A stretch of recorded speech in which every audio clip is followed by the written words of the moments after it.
Hi there, welcome again to the Honging School.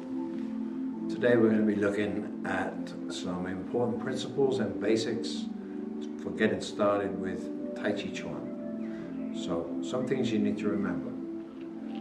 First of all, Tai Chi is an internal martial art.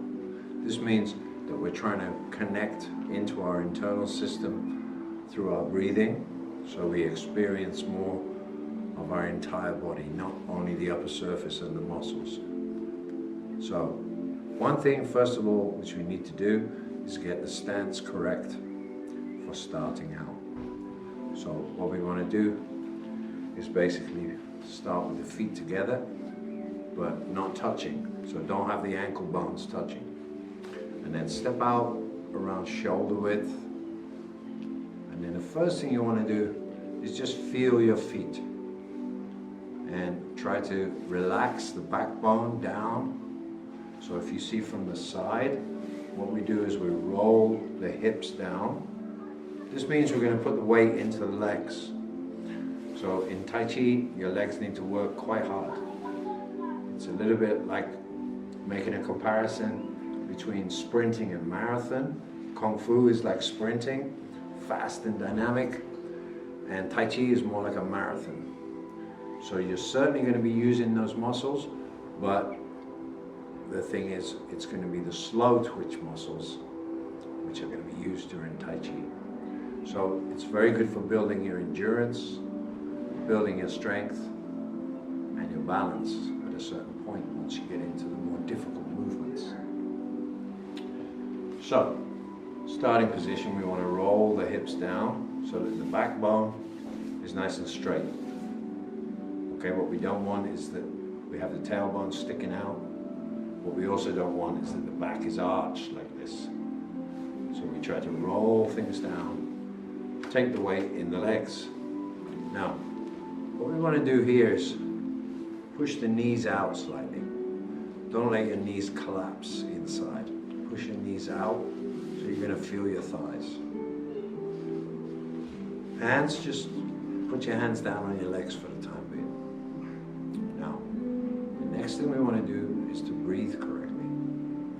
So, we just want to exhale and then start breathing in. Try to blow up the stomach. So what this will do is draw the lungs down into the body. And then we'll raise up into the chest. So this gives us a full breath. Then we release from the chest and finish in the stomach. Now, of course, we can't breathe to our stomach, but by trying to generate that feeling, what we're doing is we're using the diaphragm muscles, which are under here, under the rib cage. We're using the diaphragm muscles to pull the lungs down and fill them from the bottom up. And then as we come up into the chest, we use the side muscles to expand the lungs to their maximum in the breath. In this way, we get a really full breath. The advantage of that is we're going to put more oxygen into the blood, which is going to give more energy into the muscles. And by doing this kind of breathing, what we're doing is we're connecting with our internal system, and we're using those muscles in a correct fashion. So it's like having an internal workout as well. Okay, so we're just going to try that one more time. And to get the measure, we're going to use our hand. So we're going to exhale first. Now, we're going to follow my hand. Breathe in.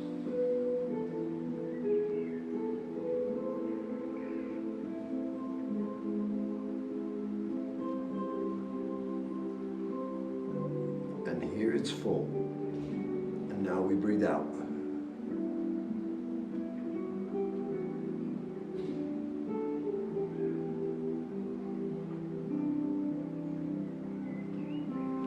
So we want to do this in a controlled fashion. It takes some training in order to be able to get a big breath like that. A lot of you, the first time when you watch this, you won't be able to match that. You'll find there's a point of tightness inside the chest. Okay, what we need to do is push through that. This will take some time and some training. Okay, so one of the standard ways of training for this, stand in your nice wide stance, push the knees out, roll the hips down, and just practice bringing the hands from the legs in with the breath through the nose. Bring the hands up all the way to the shoulder. And as we breathe out, we're going to drop them down again and let the legs sink a little bit.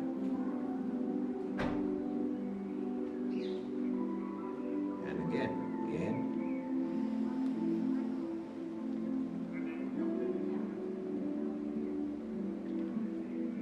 And out.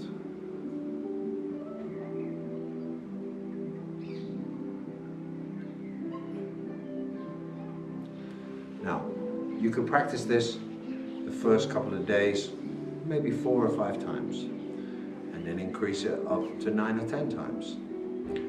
What's really important is don't breathe too fast, because we don't want you to hyperventilate. This is a training, so you have to get used to it, just like any training. If you're going to lift weights, you have to get used to the feeling of that.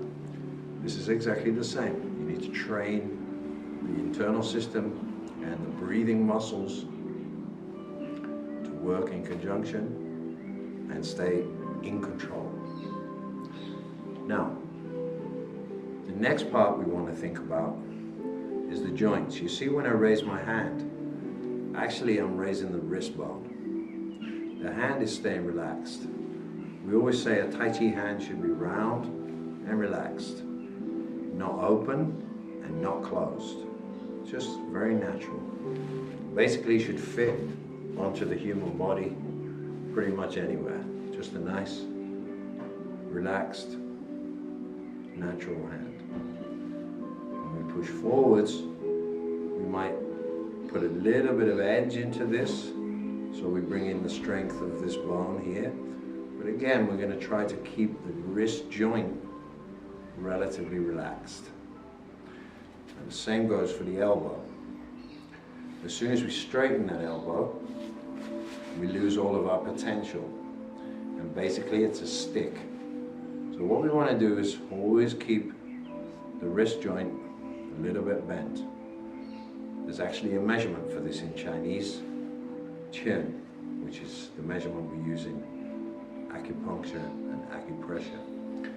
So this principle is called Qin Qian, which basically means 1 inch long, 1 inch strong. As soon as we take that away, we lose all our strength, all of our potential. So we want to keep that chin of flexibility in the joints. Actually, we need that in all the joints.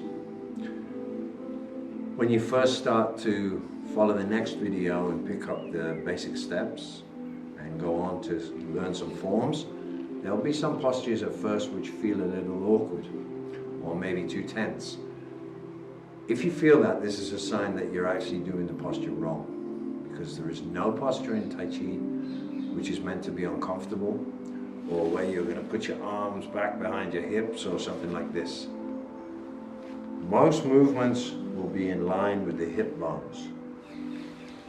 So if we need to go past the hip bones, we're going to turn and actually change our stance. Okay?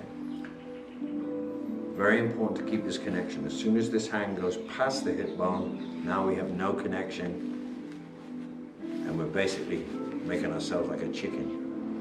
Okay? So we don't want to do that style.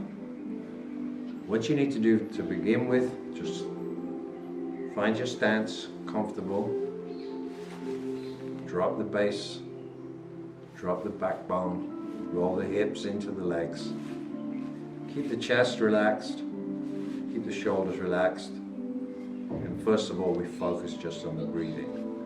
So you can practice this one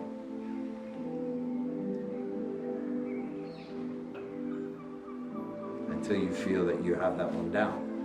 And then you can go to this movement, breathe in, circle this one hand up, shift forwards with the hips, and breathe out. Change sides, breathe in, and breathe out. You see here the hands almost pass each other. In fact, they do.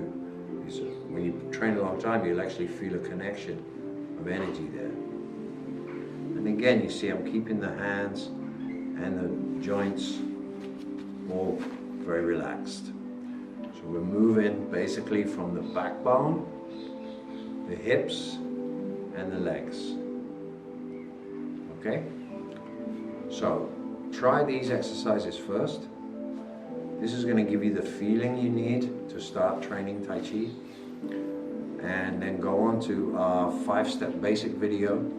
Try to learn the basic 5 steps. And then you can come back and pick up a little bit more of the internal breathing and start working on the forms. Okay? Any questions? Put them in the comments down below. I'll be happy to answer them when I have some time. Okay? Most important thing, train regular and don't expect anything to happen. Just let it all develop on its own. Okay? Just train the techniques that I've told you, and you'll start to feel a little bit more connection with your internal system. And by standing, if you can stand a long time, and when I say a long time, at a very high level, we'd stand for maybe 40 minutes. If you can stand for 4 minutes, that's already quite a long time. And focus just on your breathing and staying relaxed. Okay? And I'll see you in the next video.